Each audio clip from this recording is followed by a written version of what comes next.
ক্যালোওয়ের একজন অভিজ্ঞ কাউবয়, যার মুখমণ্ডল ছিল বিকৃত কিন্তু হৃদয় ছিল বিশাল। সে তার জমির যত্ন বছর পর বছর ধরে নিয়েছিলেন এবং সর্বদা গরুগুলোকে নিরাপদে রাখতেন। বাবা শূন্য থেকেই এই খামারটি আর কিছু জমি করেছিলেন। শহর থেকে ডেভেলপাররা এসেছিল, তারা এমন অর্থের প্রস্তাব দিয়েছিল যা অনেকেই রাজি হয়ে জমি বিক্রি করেছিল, কিন্তু জ্যাকসহ অনেকে রাজি হয়নি। যখন সে তার জমির পাশ দিয়ে যাচ্ছিল তখন সে এমন কিছু দেখে যা তাকে অবাক হতে হয়েছিল। কিছু মানুষ রাস্তা ও ভবনের জন্য রেখা চিহ্নিত করতেছিল এবং লাঠি পুঁততেছিল। এই জন্য তাদের জমি হুমকির মধ্যে পড়ছে। জ্যাক সোজা শহরে গিয়ে শেরিফের অফিসে প্রবেশ করে এবং গ্লাভস খুলে ডেস্কে ঠেলে দেয়, যা দেখে বন্ধু শেরিফ টেট দীর্ঘশ্বাস ফেলে। জ্যাক বলল, ওরা আসছে টেট। ওরা আমার চারণভূমি এমনভাবে খোদাই করছে যেন কংক্রিট আর স্টিল ছাড়া আর কোনো কিছুর মূল্য নেই।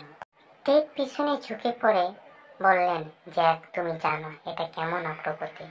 এখন মানুষ সহজ জীবন। জ্যাক কিছু ঘাস মুঠো করে ধরে।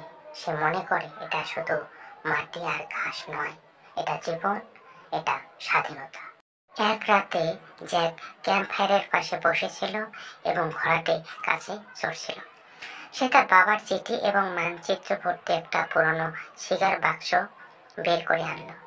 সে বাক্স থেকে একটি পুরনো দলিল বের করে, যা ক্যালোওয়ের রেঞ্জকে পুরনো হোমস্টেড আইনের অধীনে সুরক্ষা প্রদান করেছিল।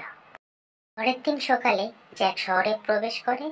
ডেভেলপাররা কাগজপত্র প্রস্তুত করে মুখে হাসি নিয়ে আদালতে অপেক্ষা করতেছিল। জ্যাক তার দলিল টেবিলের উপর ছুঁড়ে মারে এবং বলে, এই জমি বিক্রির জন্য নয় এবং আইনত এটা কখনো হবে না। প্রথমে লোকগুলো উপহাস করেছিল, কিন্তু সূক্ষ্মভাবে পড়ার পর তাদের অভিব্যক্তি বদলে গেল। তারা হেরে গেছে। ক্যালোওয়ে রেঞ্জ অক্ষত থাকবে। জ্যাক বাড়ি ফিরে গেল, তার টোপে মাটিতে ছুড়ে দিল। সে জানে যুদ্ধ শেষ হয়নি, তার অন্য কোনো উপায় খুঁজবে, কিন্তু আপাতত চারণভূমি নিরাপদ এবং সে যতদিন বেঁচে থাকবে ততদিন নিরাপদ নিশ্চিত করেই যাবে।